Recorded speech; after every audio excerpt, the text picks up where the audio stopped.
भारतीय राजनीति का स्तर शुरुआत से ही स्थिर नहीं रहा है। इस वीडियो में हमने किसी राजनीतिक दल या व्यक्ति को श्रेष्ठ नहीं बताया, किंतु वक्त और आगामी पीढ़ी को राजनीति का स्तर और योग्यताओं को समझाने का एक प्रयास किया है। मेरी राजनीतिक सूझबूझ कहती है कि मनरेगा कभी बंद मत करो।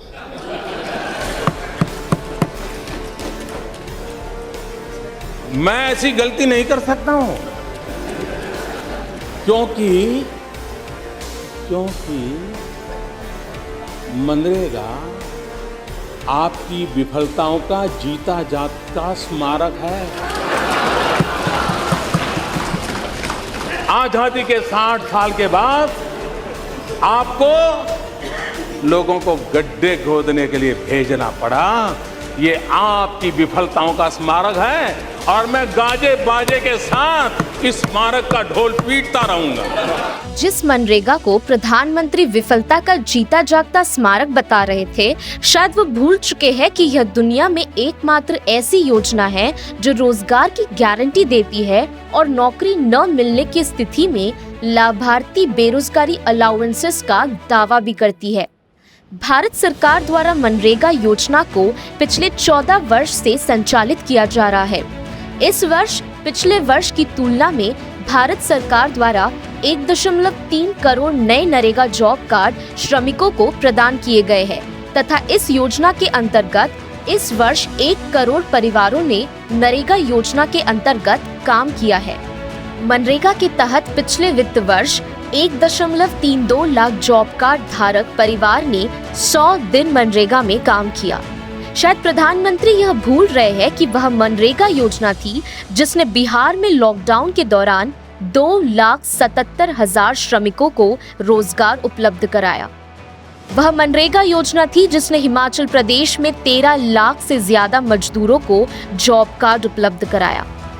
यह वही योजना है जिसके तहत उड़ीसा में 36,10,797 सक्रिय कर्मचारी भर्ती किए गए, जो 21 दिनों की तालाबंदी के कारण काम से वंचित रह गए थे।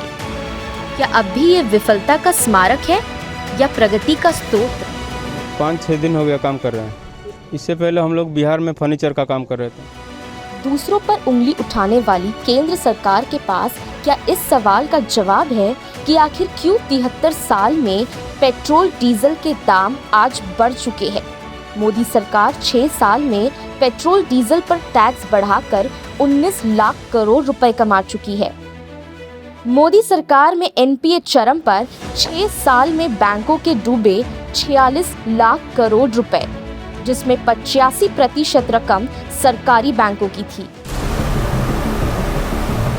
हमारा मिशन है स्किल इंडिया। पहले भारत की पहचान थी स्कैम इंडिया। हम बनाना चाहते हैं स्किल इंडिया। हर साल कम से कम 8 मिलियन नए जॉब सीकर्स जॉब मार्केट में प्रवेश करते हैं। 2017 में यह आंकड़े घटकर 5.5 मिलियन बन चुके थे। स्किल इंडिया को स्कैम इंडिया का टैग देने वाले मोदी जी ने यह नहीं बताया कि बेरोजगारी दर आज 45 वर्षों में सबसे अधिक है। आपने कैसी सरकार चलाई है, इसलिए भगवान ने लोगों को संदेश दिया है कि आज ये ब्रिज टूटा, कल ये पूरा बंगाल ऐसे ही खत्म कर देगी, इसको बचाओ, ये भगवान ने संदेश भेजा। कोलकाता में हुई ट्रेजेडी को बड़े ही आसानी से मोदी जी ने राजनीति का नाम दे दिया। गौर करने वाली बात यह है कि इन्हीं की संसदीय क्षेत्र वाराणसी में 2018 में एक बड़ा हादसा हुआ था। इसमें वाराणसी कैट में एक निर्माणाधीन फ्लाईओवर के गिरने से 18 लोगों की मौत हो गई थी। क्या इसे भी Modi ji act of God कहेंगे?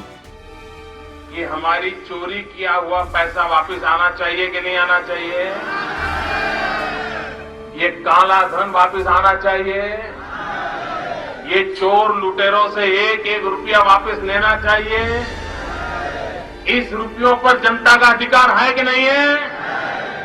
ये रुपया जनता के काम आना चाहिए। 2014 में केंद्र में प्रधानमंत्री नरेंद्र मोदी की अगुवाई वाली सरकार बनने के बाद ग्लोबल हंगर इंडेक्स में भारत की रैंकिंग में लगातार गिरावट दिखाई दी है। यह भी बता दें कि 107 देशों के लिए की गई रैंकिंग में भारत 94 पायदान पर खड़ा हुआ है। यही नहीं, बल्कि 22 राज्यों और केंद्र शासित प्रदेशों में से 18 में 5 वर्ष से कम आयु के कुपोषित बच्चों के प्रतिशत में वृद्धि अभिलिखित की गई है, जिसमें डेटा के मुताबिक 2015-16 की तुलना में बच्चे अवरुद्ध, कुपोषित तथा अल्पपोषित पाए गए हैं, जो कि पिछले दशकों के लाभ के विपरीत है। ऐसे ही वीडियोस के लिए डाउनलोड कीजिए प्ले स्टोर से all in one social media app क्रांति।